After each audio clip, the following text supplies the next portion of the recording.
Hello and welcome to Gone with Gandalf. How is it going?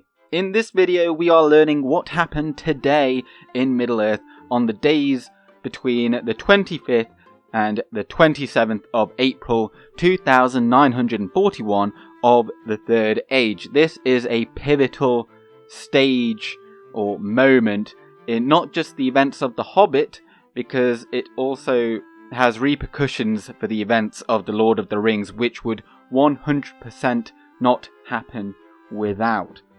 I have the beginnings of a series on this channel of what happened today in the War of the Ring. If you would like to have a look at that, it has just begun, and that covers events in the Lord of the Rings. But since there's a gap in proceedings there for a little bit, I'm branching out into The Hobbit as well. Now, in The Hobbit, as we all know, or perhaps don't, but Bilbo Baggins journeys from the Shire to Erebor, the Lonely Mountain, to retake the realm for his dwarven companions, and this is the beginning of that tale. But first, on to the story so far. Gandalf had met with Thorin Oakenshield in Bree at the Inn of the Prancing Pony on the 15th of March, and they had set out the plans for the quest for Erebor. And they were yet to get the lucky 14th member, and so Gandalf was like, I'm going to go to the Shire, and he already had in mind a particular fellow, and that was Bilbo Baggins.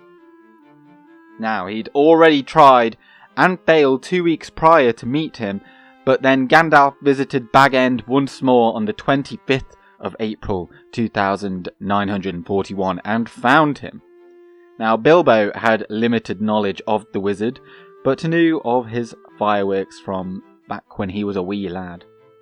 And Gandalf had last been to the Shire some 20 years ago and had met Bilbo then when he was yet of age, and hobbits come of age at 33.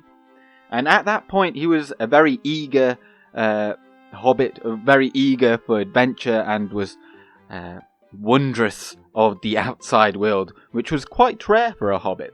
So Gandalf asked Bilbo to join in with his little adventure into the east, but sadly, he was a bit different to how he was back when he was younger, and Bilbo at this point was very Baggins rather than Tookish as he was before.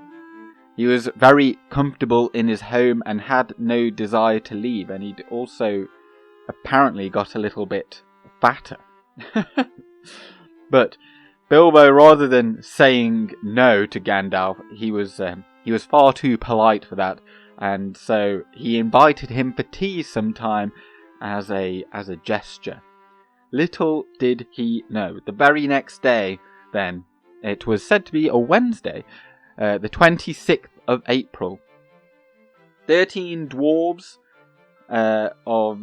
and I shall read them in the order of their appearance, Dwalin, Balin, Killy, Billy, Dory, Nori, Ori, Oin, Gloin, Biffa, Boffa, Bomber, and Thorin. They all arrived for tea, along with Gandalf the Grey himself. They cleared out his larder of food, and then it became apparent to Bilbo that he had been volunteered to join the company in their adventure as a burglar by Gandalf. Then, during the meeting, they would mull over Thror's map and the plan to retake Erebor from Smaug, as we know. And the talk of dragons and adventure excited quite the reluctant Master Baggins, and he went to bed and he'd have quite uneasy dreams that night.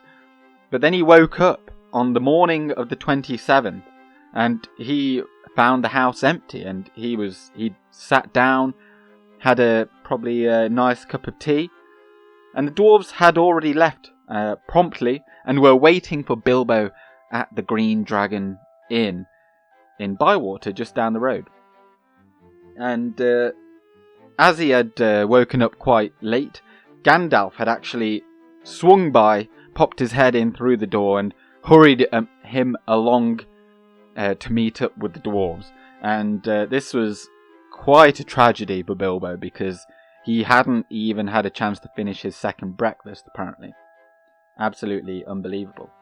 Now, there's a bit of a difference from the films here, but all in all, it's fairly sound, and I quite like the scene of, Bilbo running excitedly down the hill exclaiming that he was going on an adventure. He was like, I'm going on an adventure!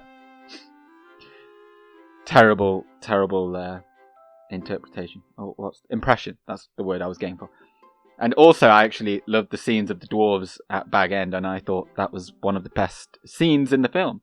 And which one was yours? Hint, hint, comment. So then, Bilbo began his long journey of there and back again, a huge deal, because he would find the One Ring.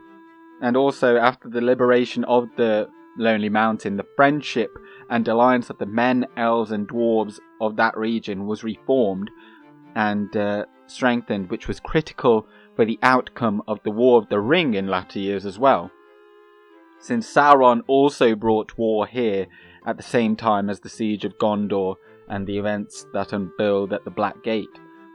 Now, if you want to learn more of the journey of the Hobbit, then subscribe to continue being notified of when I post videos of this series, as well as the updates to the War of the Ring videos that I am doing as well in Keep It. And however, if you prefer some Tolkien-inspired gaming, then I have a series running of a campaign from Third Age Divide and Conquer, where I'm currently dismantling Dol Guldur as the Elves of the Woodland Realm as well. But for now, just like Bilbo, I am going with Gandalf. Good day.